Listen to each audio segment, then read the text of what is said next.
तुका म्हणे देवा त्यांची केली पावे सेवा, ऐसा संतांचा महिमा झाली बोलायाची सीमा. पांडुरंगा करू प्रथम नमन, पांडुरंगा करू प्रथम नमन, पांडुरंगा करू प्रथम नमन, पांडुरंगा करू प्रथम नमन. दुसरे चरणा संताजिया, सरे चरण संताजिया, सरे चरण संताजिया. त्यांच्या कृपादानी कथेचा विस्तार, चक्रपादानी कथेचा विस्तार, कृपादानी कथेचा विस्तार. चक्रपादानी कथेचा विस्तार. बाबाजी सद्गुरु दास तुका, बाबाजी सद्गुरु दास तुका, बाबाजी सद्गुरु दास तुका. पांडुरंगा करू प्रथम नमन, दुसरे चरणा संताचिया. त्यांच्या कृपादानी कथेचा विस्तारू, बाबाजी सद्गुरु दास तुका. जयांचे केल्या स्मरण, होय सकळ विद्यांचे अधिकरण. तेच वंदू श्री चरण श्री गुरूंचे ते नमस्कारुणी आता. नमो ज्ञानेश्वरा, नमो ज्ञानेश्वरा, निवृत्ती उदारा सोपान देवा. मुक्ताबाई नमो त्रिभुवन पावनी, आद्यत्रय जननी देवाची. नमो सद्गुरु तुकया ज्ञानदीपा, नमो सद्गुरु सच्चिदानंद रूपा. नमो सद्गुरु भक्त कल्याण मूर्ती, नमो सद्गुरु भास्करा पूर्ण कीर्ती. सेवेलागी सेवक झालो झालो, सेवेलागी सेवक झालो. सेवेलाग सेवक झालो, सेवेलागे सेवक झालो. सेवेलागी सेवक झालो झालो, सेवेलागी सेवक झालो. सेवेलाग सेवक झालो, सेवेलागे सेवक झालो. तुमच्या लागलो निज चरणा, तुमच्या लागलो निज चरणा. अहो स्वामी तुकया देवा देवा, यावरी न करावा वेरू. जाला लागलो निज चरणा, तुमच्या लागलो निज चरणा. आहो स्वामी तुकया देवा, यावरी न करावा वेरू. सेवेलागी सेवक झालो, तुमच्या लागलो निज चरणा. आहो स्वामी तुकया देवा, यावरी न करावा वेरू. सेवेलागी सेवक झालो, तुमच्या लागलो निज चरणा. आहो स्वामी तुकया देवा, यावरी न करावा वेरू. सेवेलागी सेवक झालो, तुमच्या लागलो निज चरणा. अहो स्वामी तुकया देवा, यावरी न करावा वेरू. मस्तक माझा पायावरी, वार करी संतांच्या. आता नमुरंग भूमिका, कीर्तनी उभे होती लोका. टाळ मृदंग श्रोते देखा, तया माझे नमन दंडवत. ऐसे नमन करुणी सकळा, हरिकथा बोले बोबड्या बोला. आज्ञान म्हणवण्या फुल्या बाळा, चालवी सकळा नामा म्हणे विठाला विठाला विठाला विठाला विठाला विठाला विठाला विठाला विठाला विठाला विठाला विठाला विठाला विठाला कुंडली कमरला हरी विठ्ठल श्री ज्ञानदेव तुकाराम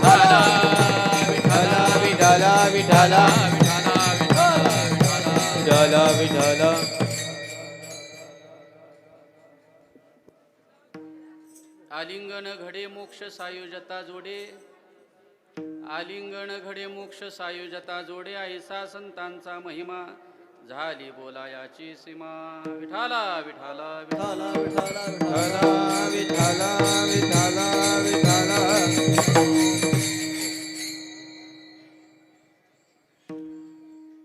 कोणाचा मोबाईल चालू आहे?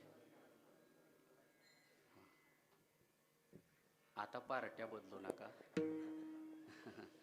आहे त्याच पार्टीत राहा, जिथं आहे तिथंच थांबा. मी हे पण बंद करतो. आणि पोरांनो, इकडे येऊन बसा, इथं पुढे येऊन बसा. या इकडे उठा. तुमच्या नावावर केलंय का ते? मालक आहे का तुम्ही तिथं? इकडे येऊन बसा बरं. या की इकडं, इकडे या, इकडे या, पुढे या. बोलत बसू नका. पाठीमाग जे कोणी असतील परिसरामध्ये त्यांना विनंती आहे की आपण आहे त्या जागेवर आपली वहिवाट न सोडता फक्त शांत बसा. बाबा, तुम्हाला जर जमत असलं तर मांडी घालून बसा, नाहीतर आपण एक बेड मागवू मोठा चांगला, आहे का नाही? तसं म्हणजे मला ह्या कडेच्या पंक्तीला आल्यापासून सांगायचं होतं, थोडा आवाज क्लिअर करता का हो? ही कडेची पंगत आहे का नाही? वाढ जर इकडे झाले असलं तर इकडं पत्रावळ टाकलं तरी हरकत नाही. कसं आहे, तुम्ही ज्येष्ठ मंडळ आहे, थोडं ट्रबल ठेवा, थोडा आवाज ट्रबल ठेवा. इको कमी करा, थोडा तुतारीच इको कमी करा, सगळा इको कमी करा. हां, आणि हे करा, थोडासा कडक ठेवा आवाज. हरी इफेक्ट द्या की, असं एकदम मोकळं नका करू. इफेक्ट मध्ये ठेवा जरा. हां, हां, बस. आवाज घुमतोय जरा. विठाला विठाला विठाला विठाला विठाला विठाला विठाला विठाला विठाला विठाला. माझी एक विनंती अशी आहे, थोडा आवाज कमी ठेवा अजून. इथं बसलेल्या मंडळीनं जर तुम्ही इथं येऊन बसला असता ना तर अजून बरं वाटलं असतं. मला माहित आहे परत तिथंच झोपणार आहे तुम्ही त्याच जागेवर. तुम्ही इथं येऊन बसाच. हो, तुम्ही जर इथं येऊन बसला ना, मी खरंच 2 वाजेपर्यंत मला पण असं इथनं उतरू नाही वाटणार. उठा उठा, पुढे येऊन बसा सगळं. या या या बाबा या. आपण वारकरी संप्रदायाचे पायिक आहोत. इकडेही कट्ट्यावर बसलेले तरुण मंडळी आहेत. त्यांना विनंती होती की आपण उद्यापासून कार्यकर्त्यांना एक विनंती आहे की तुम्ही तिथंही असं हे टाका, काय बसायला टाका, आणि येणाऱ्या प्रत्येक माणसाला तिथं लाईनमध्ये बसवा. तिथं सवडीवर नको बसवायला, बरं का पोरांनो? इकडे हे बघा की, हे पोरच आहे, ते ही मुलंच आहे. ते हां, आपण कार्यक्रमाची शोभा वाढवली पाहिजे. आणि महत्वाचं म्हणजे येथ वडील जे जे करीती, माग थोडा लांब ठेवा. तया नाम धर्म ठेविती, आहे का नाही? तेची येर अनुष्ठिती सामान्य सकळ. याला कारण ही मुलं वारकरी संप्रदाय शिक्षण संस्थेतले आहेत. कारण येथ वडील जे जे करीती, वडील म्हणजे मोठी माणसं जशी यांच्या घरात वागतात तशी ही मुलं वागतात. आणि आपण इकडं बसल्यामुळे ती पोरं तिकडं बसलेत. पण आपलं कर्तव्य आहे की आपण जबाबदार म्हणून आपण इथं या ज्ञान मंडपामध्ये थांबलं पाहिजे. आणि बैठक व्यवस्था इथं कसा बघा, सगळ्या 2-4 बचत गटाच्या महिला आज एकाच पक्षात आलेत का नाही, हे पण सुटायला लागलं. एक संघ राहणं गरजेचं. ज्ञानोबरायांनी 750 वर्षापूर्वी, म्हणजे एकची टाळी झाली चंद्रभागी वाळवंटी, माझा ज्ञानराज गोपाळासी लाया वाटी. म्हणून आपण बैठक ज्ञान मंडप आहे हा. आपण या मंडपाची असणारी जी काय आहे अभिलाषा असेल किंवा मंडपाचं जे काही आचारसंहिता आहे त्याचं आपण पालन करणं गरजेचं आहे. मी या जागेवर उभा राहिलोय म्हणून माझं सांगणं अधिकार आहे. अधिकार आहे मला सांगण्याचा, म्हणून मी तुम्हाला सांगतोय. नाहीतर काय आहे, पुण्य करता घडी पाप, याच्यामध्ये राग मानून घेण्याचं कोणतंही कारण नाही. कारण आपण या कीर्तन यज्ञामध्ये आपण सहभागी झालेलो आहे. नामसंकीर्तन साधन पै सोपे, ते कसं आहे, उलतं पालतं कसंही ते चालतं, पण कीर्तन ही उपासना वेगळी आहे. म्हणजे ब्रह्मीभूत काया होतसे कीर्तनी, कीर्तन ही उपासना आहे, ही वेगळी उपासना आहे. म्हणून तिच्या पालनात आपण राहिलं पाहिजे. ज्यांनी स्वराज्य निर्माण केलं, अखंड स्वराज, हिंदवी स्वराज्य निर्माण केलं, छत्रपती शिवाजी महाराज देखील कीर्तनामध्ये पुढे येऊन बसत होते. ही कीर्तनाची परंपरा आहे. आपण कीर्तनाचा स्वाभिमान जागा ठेवला पाहिजे. माझी उद्यापासून म्हणजे कळकळीची विनंती आहे की आपण मंडळींनी या गोष्टीचं पालन करावं आणि आपल्या या सेवेला अजून शोभा वाढवण्याचं कार्य करावं. विठाला विठाला विठाला विठाला विठाला विठाला विठाला विठाला विठाला. आलिंगन घडे मोक्ष सायुजता जोडे, आईसा संतांचा महिमा झाली बोला याची सीमा. प्रस्तुत प्राप्त प्रसंगी प्राप्त सेवेकरिता घेतलेला अभंग जगदवंदनीय जगद्गुरु श्रीमंत श्री तुकोबरायांचा असून प्रस्तुत अभंगातून जगद्गुरु तुकोबराय संतांचा महिमा वर्णन करतात. काय महिमा वर्णन करतात या अभंगामध्ये त्याचं चिंतन केलेलं आहे. अभंगाचा भावार्थ, अभंगाचं चिंतन करण्यापूर्वी अतिशय पुण्यपावन असणारे श्री क्षेत्र उपळवे या क्षेत्रामध्ये संपन्न होत असलेला अखंड नामयज्ञ सोहळा तथा ग्रंथराज ज्ञानेश्वरी पारायण वर्ष 40वे आणि 40व्या वर्षातील असणारी आजची ही दुसऱ्या दिवसाची कीर्तन सेवा आपण समस्त ग्रामस्थ पारायण मंडळाच्या वतीनं या ठिकाणी आजच्या कीर्तनाचं ज्यांचं सौजन्य आहे ते परमस्नेही आदरणीय हरिभक्तीपरायण श्री युवराज बिचुकले फौजी आणि त्यांचे असणारे कनिष्ठ बंधू श्री बिचुकले बुवा आणि समस्त या परिवाराच्या माध्यमातून मला आज या ठिकाणी सेवा करण्याचं पुन्हा एकदा भाग्य प्राप्त झालेलं आहे. म्हणून आपल्या सर्वांच्या उपस्थितीमध्ये या ठिकाणी आपल्या सर्वांचं दर्शन घेतो. सेवेसाठी उपस्थित असणारे आणि आपल्या कार्यक्रमाचं खऱ्या अर्थानं ज्यांच्या निमित्ताने या कार्यक्रमाला शोभा आलेली आहे ते व्यासपीठ चालक हरिभक्तीपरायण श्री स्वप्नील महाराज शेंडे आणि ज्ञानेश गुरुकुल वारकरी शिक्षण संस्था भाडळी तालुका फलटण यांचं या ठिकाणी दर्शन घेतो. या सेवेसाठी उपस्थित असणारे गायनाचार्य हरिभक्तीपरायण योगेश महाराज पांचाळ आळंदी, त्याचबरोबर हरिभक्तीपरायण सिद्धेश्वर महाराज निंबाळकर, त्याचबरोबर आमचे नाना महाराज आहेत मृदंगाचार्य हरिभक्तीपरायण यश महाराज आदी करून सर्वच परमस्नेही सर्व पारायण कमिटीची मंडळी. तोंड ओळख आहे, सर्वांचा नामोल्लेख करणं शक्य नाही या ठिकाणी. यूट्यूब चॅनल कोणता आहे? बाळूमामांचा हरिजागर, त्यांचं या ठिकाणी दर्शन घेतो आणि आपल्या सर्वांच्या कृपाशीर्वादानं भगवान परमात्म्याच्या प्रेरणेनं सद्गुरूंच्या आशीर्वादानं जी बुद्धी प्राप्त झालेली आहे त्या प्राप्त झालेल्या बुद्धीनुसार या अभंगाचं चिंतन करण्याचा प्रयत्न करणार आहे.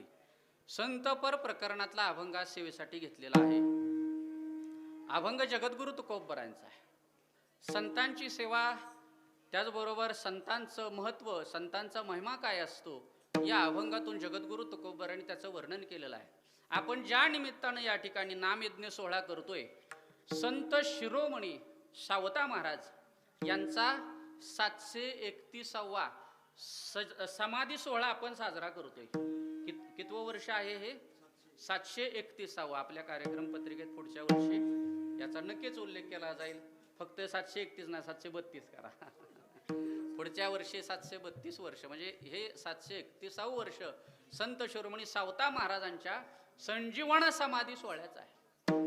आणि संत शिरोमणी सावता महाराज मी सारखं काय म्हणतोय, कारण त्यांच्या नावापुढं कोणती उपाधी आहे? संत शिरोमणी.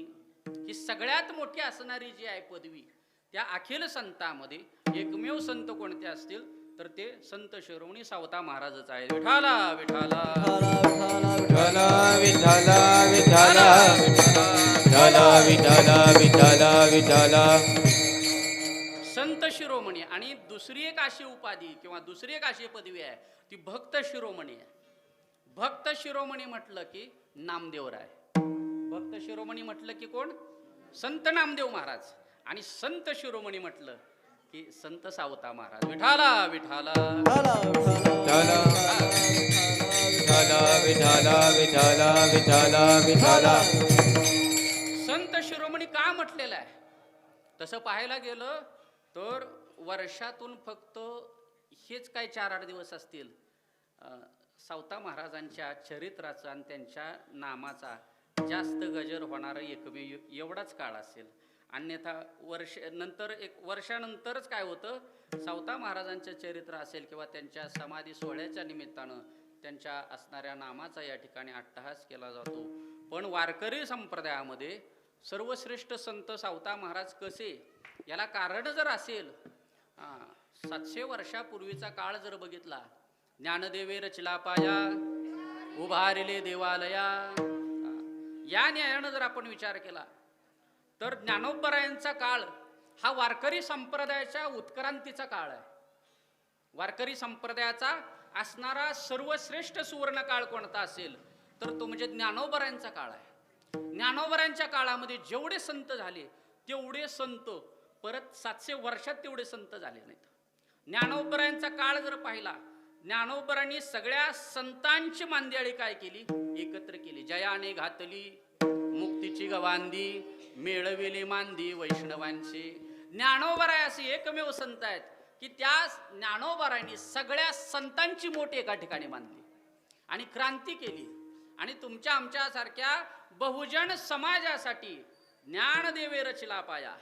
आणि वारकरी संप्रदाय नावाचं हे मंदिर ज्ञानोबरांनी तुमच्या आमच्यासाठी उभं करून दिलं. म्हणून येवलेसे रूप लावी येले द्वारी, त्याचा वेलो गेला गगनावरी. जगाच्या पाठीवर आज वारकरी संप्रदायासारखा आपल्याला संप्रदाय पाहायला मिळणार नाही. गेली 700 वर्ष अखंड आपण ज्ञानोबरायाचं भजन करतोय. 350 पावणे 400 वर्ष झाली आज आपण तुकोबरायाचं भजन करतोय. वारकरी संप्रदायामध्ये संत कोणाला म्हणतात? संत म्हणून पहिली मान्यता कोणाला असेल तर ते ज्ञानोबरायाला आहे. वारकरी संप्रदायामध्ये पहिले संत म्हणून कोणाची मान्यता असेल? ज्ञानोबरायाचीच आहे. ज्ञानोबरायापासून तुकोबरायापर्यंत झालेल्या सगळ्या संतांना मान्यता आहे. पण श्री गुरु केशव महाराज नामदास नामदेवरायांचे 16वे वंशज ते कीर्तनामध्ये नेहमी सांगतात, वारकरी संप्रदाय संत कोणाला म्हणतो?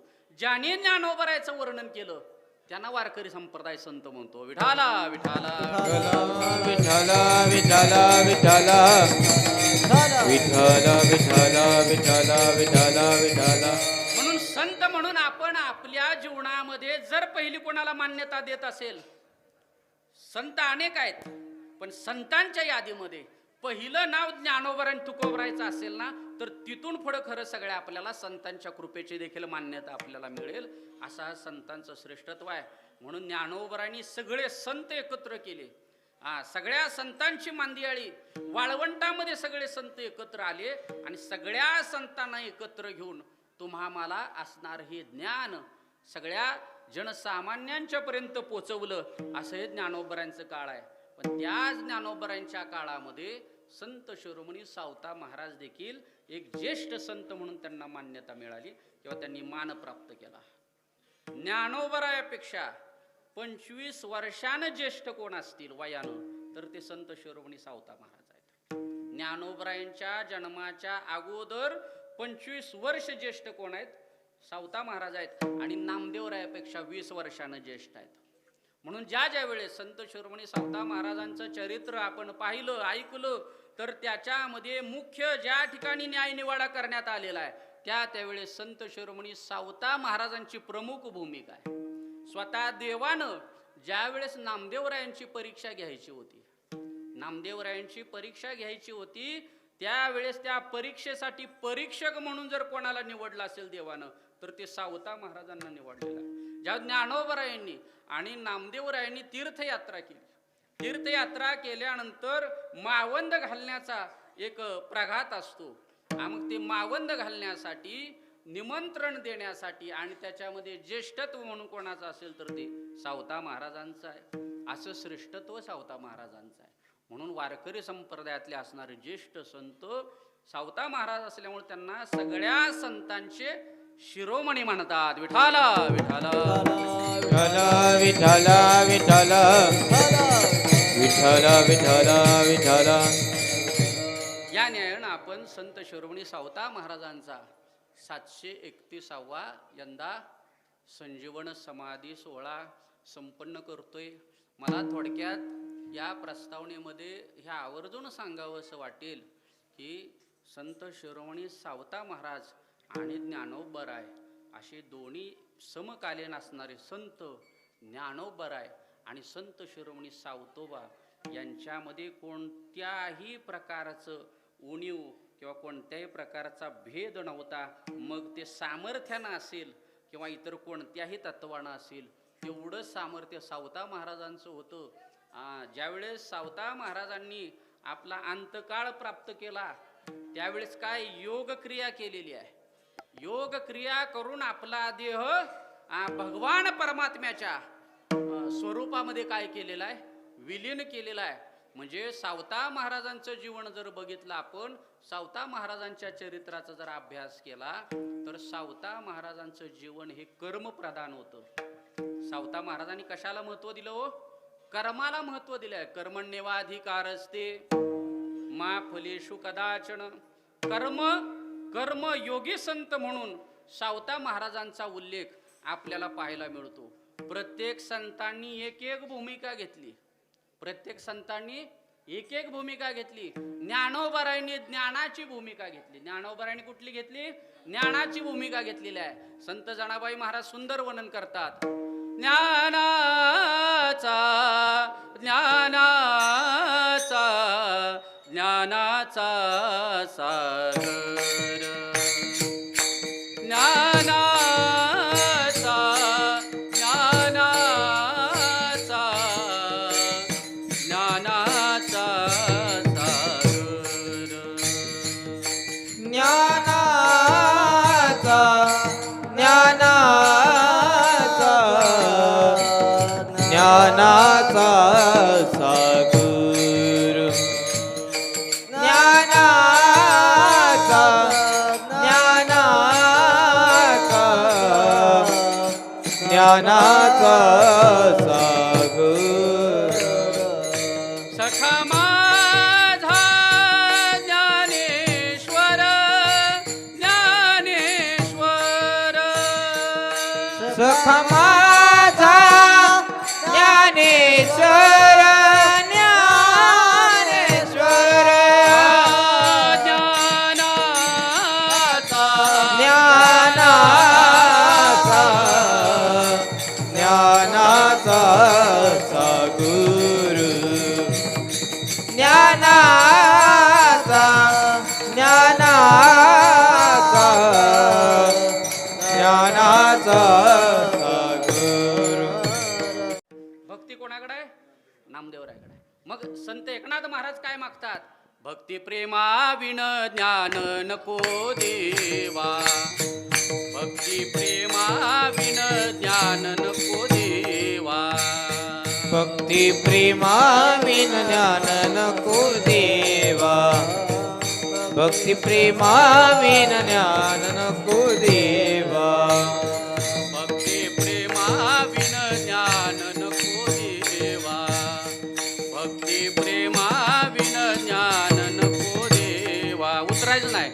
भक्ती प्रेमा विन ज्ञान नको देवा, भक्ती प्रेमा विन ज्ञान नको देवा, अभिमान नित्य नवा तया माझी, अभिमान नित्य नवा तया माझी, अभिमान नित्य नवा तया माझी, अभिमान नित्य नवा तया माझी.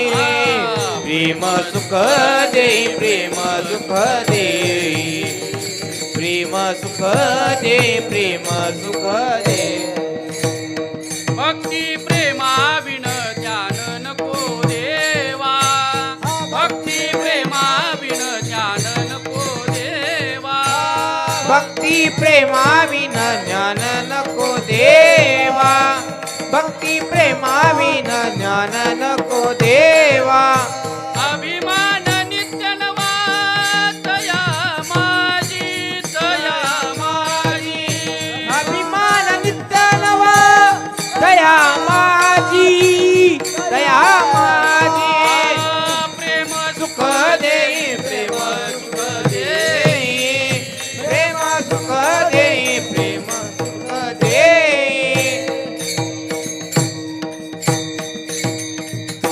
भक्ती प्रेमाविन ज्ञान नको देवा. ज्ञानोबरायांनी ज्ञान या जगाला दिलं, नामदेवरायांनी भक्ती दिली आणि शांती ब्रह्मनाथ महाराज काय मागतात? प्रेमाविन या गोष्टी नको. महाराज भक्ती आहे, भक्ती कोण करत नाही. भक्ती भक्ती कोणी करत नाही असं नाही महाराज. ज्ञान कोणाला नाही, ज्ञान सगळ्याकडे आहे. पण महाराज या भक्ती आणि ज्ञानामध्ये प्रेमाची जी उणीव आहे ना, ती संत एकनाथ महाराजांनी त्याची उणीव काय केली? भरून काढली. म्हणून नाथ महाराजांना काय म्हणतात? तो शांती ब्रह्म एकनाथ महाराज. वारकरी संप्रदाय आपला कसा उभा राहिला लक्षात घ्या. ज्ञान निर्माण झालं, ज्ञानानं पाया घातला, त्याला भक्तीची जोड दिलेली आहे. आणि ज्ञान भक्ती बरोबर प्रेम देखील संतांनी तुम्हाला काय केलेलं आहे? त्याची आपल्याला प्राप्ती करून दिलेली आहे. आणि एवढं सगळं करून प्राप्त झाल्यानंतर वैराग्याचीही आपल्याला आवश्यकता असते. वैराग्य ही पाहिजे. म्हणून तुकोबरायांचा अवतार हा वैराग्याचे महामेरू म्हणून तुकोबर आहे. आणि एवढं सगळं करून निष्ठा सुद्धा कशी पाहिजे? बळकट पाहिजे. म्हणून तुकोबरायांसाठी तुकोबराय गेल्यानंतर ही वैकुंठाला गेल्यानंतर निळोबरायांनी जे अनुष्ठान केलं का हो, 42 दिवसाचं अनुष्ठान केलं. आणि त्या असणाऱ्या अनुष्ठानामध्ये तुकोबरायांना परत वैकुंठावरून माघारी बोलवलं. एवढी गुरुनिष्ठा, किती गुरुनिष्ठा! एवढं कडक अनुष्ठान केलं निळोबरायांनी. परत स्वतः तुकोबरायांना परत आता येता येणार नाही म्हणून स्वतः देव आले. निळोबराया तुम्ही एवढं जे तपश्चर्या करताय, अनुष्ठान करताय, बोला. निळोबरायाने सांगितलं, अरे मी तुकोबरायासाठी इथं बसलेलो आहे, तुझ्यासाठी नाही. येते तुझं लागी बोलाविले कोणी, प्रार्थेल्या वाचुनी आलास का. प्रत्यक्ष देव पुढं आला तरी सुद्धा निळोबरायांनी देवाला बाजूला केलं. माझी गुरूंच्या प्रती असलेली निष्ठा आहे. म्हणून अशी निष्ठा ही परमार्थ. म्हणजे अशा पद्धतीनं परमार्थ हा परिपूर्ण होतो महाराज. म्हणजे केवळ परमार्थामध्ये ज्ञान असून चालत नाही. केवळ परमार्थामध्ये नुसती भक्ती ही कामाची नाही. केवळ परमार्थामध्ये नुसतं प्रेम ही गरजेचं नाही. त्याच्यामध्ये वैराग्य पाहिजे, प्रेम पाहिजे, निष्ठा पाहिजे, भक्ती पाहिजे, ज्ञान पाहिजे. आणि या सगळ्यांनी परिपूर्ण झाला की तुम्ही आम्ही वारकरी संप्रदायाचे पायक होतो. विठाला विठाला विठाला विठाला विठाला विठाला विठाला. असा हा वारकरी संप्रदाय. अशा वारकरी संप्रदायाने तुम्हाला अनेक संत दिले. म्हणून अशा संतांचा महिमा, अशा संतांचं श्रेष्ठत्व सांगत असताना जगद्गुरु तुकोबराय सांगतात की त्या संतांचं श्रेष्ठत्व काय आहे, त्या संतांचा महिमा काय आहे. तो संतांचा महिमा जर सांगायला गेलं तर काय होतं, सांगणं या ठिकाणी थांबतं, पण संतांचा महिमा संपत नाही. म्हणून जगद्गुरु तुकोबराय काय म्हणतात ऐका. ऐसा संताचा महिमा, ऐसा संताचा महिमा, ऐसा संताचा महिमा, ऐसा संताचा महिमा, ऐसा संताचा महिमा, ऐसा संताचा महिमा, ऐसा संताचा महिमा, ऐसा संताचा महिमा.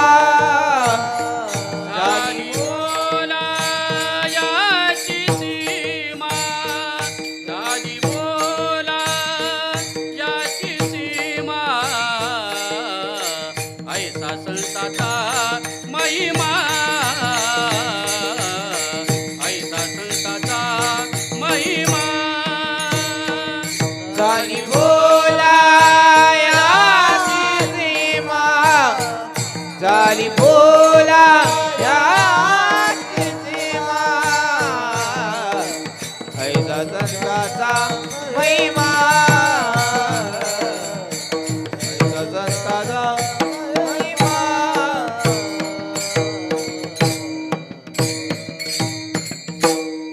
ऐसा संताचा महिमा, झाली बोलायाची सीमा. जगद्गुरु तुकोबराय, ज्यावेळेस तुकोबरायांच्याकडे काही साधक मंडळी आली, साधक मंडळींनी तुकोबरायांना प्रश्न केला, तुकोबराया, तुम्ही नेहमी संतांचं श्रेष्ठत्व सांगता, संतांचा महिमा सांगता, तुम्ही आम्हाला एकदा संतांचा महिमा सांगा.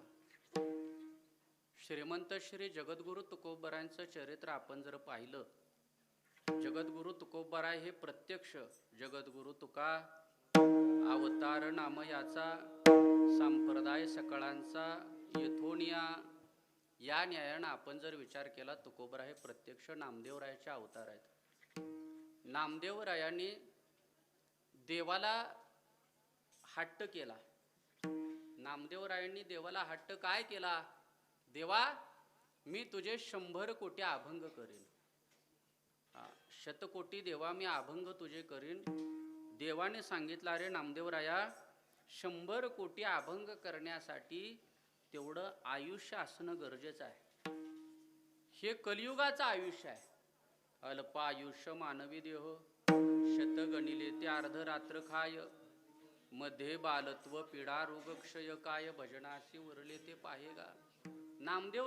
नामदेवरायाला स्वतः भगवंत सांगतात, नामदेवराया 100 कोटी अभंग तुम्ही करणार, ठीक आहे, काही हरकत नाही, पण करून काय त्याचा उपयोग? 100 कोटी अभंगाचं सोडा, ज्ञानोबरायांनी फक्त किती 27 अभंगाचा हरिपाठ लिहिलेला आहे. तो हरिपाठ आज त्या 27 अभंगाचं खरंच जर विचार केला तर होतं का हो तेवढं? साधा हरिपाठ 27 अभंगाचा या कलियुगातल्या माणसाला करायला वेळ नाही. किती? 27 अभंगाचा हरिपाठ या कलियुगामध्ये होऊ शकत नाही. 100 कोटी अभंगाचा कधी मेळ लागायचा? खरं सांगतो, 4092 अभंग गाथ्यात आहेत. किती आहेत? 4092. पहिल्या अभंगापासून 4092 अभंगापर्यंत आपण खरं पोचलोय का हो? तुकोबरायाचे 4092 अभंगच अजून आपल्याला पचनी पडत नाहीत. नामदेवराय म्हणतात, 100 कोटी देवा मी अभंग करणार आहे. 100 कोटी अभंग देवाने सांगितलं. नको नामदेवराय एवढं, पण नामदेवराय हट्टी होते. नामदेवराय किती हट्टी होते हो? आईनं एकदाच सांगितलं, बाबा आज गावाला गेलेत, बाबा परगावी गेलेत आणि आपला नित्याचा नियम आहे, देवाला नैवेद्य गेलाच पाहिजे, देवाला नैवेद्य पोचलाच पाहिजे. रोज देवाला नैवेद्य असतो. नैवेद्याचं ताट नामदेवरायाच्या आईनं नामदेवरायाला दिलं आणि जा नामदेवा, रावळामध्ये जाऊन एवढा नैवेद्य देवाला दे. एवढंच फक्त. 5 वर्षाच्या नामदेवरायानं ते नैवेद्याचं ताट घेतलं आणि घेऊन गेले नामदेवराय. आणि काय हो, दाखवून आले का? नाही महाराज. नामदेवरायांनी नैवेद्याचं ताट देवा पुढं ठेवलं आणि 5 वर्षाचे नामदेवराय, किती लहान वय होतो, नामदेवराय देवाला म्हणतात, देवा उरका आता. दररोज बाबा येतात, पण आज आता माझ्या हातनं तुम्हाला काय करावं लागेल? नैवेद्य हा तुम्हाला ग्रहण करावं लागेल. उरका आता, वेळ लावू नका. एकदा बोलले देवाला नामदेवराय, दुसऱ्यांदा बोलले, बराच वेळ झाला. म्हटले ठीक आहे देवा, तुमचं म्हणणं बरोबर आहे, तुम्हाला रोज बाबांची सवय आहे, पण आज माझा नैवेद्य तुम्ही गोड करून घ्या. नामदेवरायला काय माहित हो, देव काय नैवेद्य खात होता का? नाही महाराज. पण नामदेवरायाचा एवढा हट्ट, देवा तुम्ही नैवेद्य ग्रहण केल्याशिवाय आम्हाला सुद्धा पुढं मिळणार नाही, आम्हाला अक्षरशः उपाशी राहावं लागेल. देवा वेळ लावू नका. शेवटी नामदेवरांनी काय केलं व देवाला सांगितलं, देवा आता इथंच मी माझं मस्तक फोडेल, तुला विटेवरनं खाली येऊन नैवेद्य खावाच लागेल. नामदेवरायांनी हट्ट केला. अक्षरशः महाराज प्रत्यक्ष मूर्तिरूपामध्ये असणारा पांडुरंग परमात्मा सुद्धा मूर्तीतून बाहेर आला आणि नैवेद्य नामयाचा काय केला, स्वतः खाल्लेला आहे. स्वतः देवानं नामदेवरायाच्या हातातनं नैवेद्य खाल्ला. महिषी पुत्रामुखी बोलविणे श्रुती, चालविणे विनती, बैसून या नव्हे हा सामान्य महिमा संतांचा, नैवेद्य हातीचा मूर्ती जेवी, असं सामर्थ्य असणारे नामदेवराय. त्या नामदेवरायांनी एवढं असं दिव्य केलं आणि त्यांच्या असणाऱ्या त्या काळामध्ये 100 कोटी अभंग लिहिले. नामदेवरायांचा अवतार झाला. नामदेवरायांनी प्रत्यक्ष असणाऱ्या पांडुरंग परमात्म्याच्या चरणावरती लीन झाले आणि त्याच्यानंतर काही वर्षानंतर, अनेक शतकानंतर स्वतः तुकोबरायाचा अवतार झाला. आणि तुकोबराय देखील प्रत्यक्ष परब्रह्म, तुकिता तुलनेसी ब्रह्म तुकासी आले, असे असणारे तुकोबराय. त्या तुकोबरायांनी परत एकदा गाथा, तुकोबरायांची गाथा परत एकदा उदयाला आली आणि असं जनसामान्यांच्या उद्धाराचं साधन तुम्हाला दिलं. जगद्गुरु तुकोबरायांच्या गाथेचं जर आपण अवलोकन केलं ना, तर महाराज जगद्गुरु तुकोबरायांची गाथा म्हणजे तुमच्या आमच्यासारख्या जनसामान्याचा उद्धार करणारं वाङ्मय म्हणजे कोणतं आहे? जगद्गुरु तुकोबरायांची गाथा आहे. ज्ञानोबरायांनी ज्ञानेश्वरी लिहिली, त्याला गीतेचा आधार आहे. नाथ महाराजांनी भागवत लिहिलं, त्याला असणारं भागवत महापुराणाचा आधार आहे. पण तुकोबरायांची गाथा प्रत्यक्ष आधार कशाचा आहे? तर 4 वेदाचा आधार तुकोबरायांच्या गाथेला आहे. अशा असणाऱ्या गाथेतून प्रगट झालेले अभंग आहेत. म्हणून तुकोबरायांचे अभंग हे सर्वसामान्य अभंग नाहीत महाराज. प्रत्येक अभंगाला काहीतरी भूमिका आहे, काहीतरी पार्श्वभूमी आहे. म्हणून या आजच्या प्रस्तुत सेवेसाठी घेतलेल्या अभंगामध्ये देखील जगद्गुरु तुकोबरायाने काही मंडळींनी प्रश्न विचारलेला आहे. तुकोबराय, तुम्ही नेहमी संतांच्या विषयी सांगता, नेहमी संतांचं श्रेष्ठत्व सांगता. एके ठिकाणी तर म्हटले तुकोबराय, काय सांगू आता संतांचे उपकार, काय सांगू आता संतांचे उपकार, काय सांगू आता संतांचे उपकार, काय सांगू आता संतांचे उपकार. मद निरंतर जागविती, मद निरंतर जागविती, काय द्यावे त्याची भावे उतराई, काय द्यावे त्याची भावे उतराई. मज निरंतर जागविती, मज निरंतर जागविती, काय द्यावे त्याची भावी उतराई, काय द्यावे त्याची भावी उतराई. काय सांगू आता संतांचे उपकार, मज निरंतर जागवित, तुम्ही संत माय बाप कृपावंत, कायमी पतित कीर्तिवाणू. अशा अनेक प्रकारचे अभंग तुकोबरायांचे पाहिले आणि सगळी मंडळी तुकोबरायांच्याकडे आली आणि तुकोबरायांना म्हणते, तुकोबराया, तुम्ही संतांचं श्रेष्ठत्व, संतांचं महत्व तुम्ही आम्हाला सांगा. का हो? तुम्ही जर आम्हाला संतांचं श्रेष्ठत्व सांगितलं आणि तुम्ही सांगितलेलं आम्हाला पटलं, तर मग काय यंदा सप्त्यात तुमची एक तारीख फिक्स. म्हणजे कमिटी आली होती तुकोबरायांच्याकडे. तुकोबराया, की आम्हाला या संत महिमा याच्यावरती तुमच्याकडून आम्हाला ऐकायचंय आणि त्याविषयी आम्हाला सांगा, आणि मग ते जर आम्हाला व्यवस्थित वाटलं तर मग आम्ही तुमची काय करतो, तारीख यंदा सप्त्यात तुमची फिक्स करतो. महाराज असं असतं तर तारखा बसल्याच नसत्या निम्यार्ध्या. ऐक नाही, पाहून या ग्रंथ करावे कीर्तन. मग महाराज तुकोबरायांना प्रश्न विचारलेला, संतांचा महिमा सांगा. तुकोबराय म्हणतात, झाली बोलायाची सीमा. अहो काय संतांचा महिमा सांगणार, सांगू शकत नाही. तुकोबर जी मंडळी तुकोबरायांना विचारायला आलेली होती, महिमा सांगा, तुकोबराय सुरुवातीलाच प्रारंभीच म्हणायला लागले, संतांचा महिमा सांगू शकत नाही, मला सांगताच येत नाही संतांचा महिमा. तुकोबराईविषयी प्रश्न पडला, नक्की तुकोबरायांचा काय अभ्यास कमी आहे का तुकोबरायांना सांगताच येत नाही? तुकोबराय म्हणतात, अरे बाबा रे, संतांचा महिमा हा सांगण्याचा विषय नाही. संतांचा महिमा सांगण्याचा विषय. साखर गोड आहे, साखर गोड आहे म्हणून एका मोठ्या कारखानदारानं मोठं संमेलन ठेवलं. का? साखर गोड आहे या विषयावर 8 दिवस व्याख्यानं ठेवली, मोठमोठे व्याख्याते. कमीत कमी तासाचे 2-2, 2.5 लाख रुपये घेणारे वक्ते. पण त्यांचा एवढी विद्वत्ता, एवढा अभ्यास. विषय काय फक्त त्यांना दिला की रोज 2 तास फक्त आम्हाला साखर गोड आहे या विषयावरती आम्हाला मार्गदर्शन करा. महाराज, रोज गर्दी व्हायला लागली, मोठमोठे वक्ते तिथं सांगायला येणार आहे साखर गोड आहे, साखर गोड आहे. 2-2 तास त्यांनी त्यांचं असणार विद्वत्ता सगळी सांगून मोकळे झाले. 7 दिवस झाले. 8व्या दिवशी सगळ्यात मोठे वक्ते आले आणि त्यांनी सांगितलं, माझ्याकडे वेळ फार कमी आहे, जे काय असेल ठरलेलं त्या पद्धतीनंच आम्ही त्या गोष्टी करणार, पण मी तुम्हाला थोडक्यात मी माझा आजचा विषय मांडून मी पुढच्या प्रवासाला जाणार आहे, पण मला थोडासा वेळ द्या. त्यांनी काय करावं हो?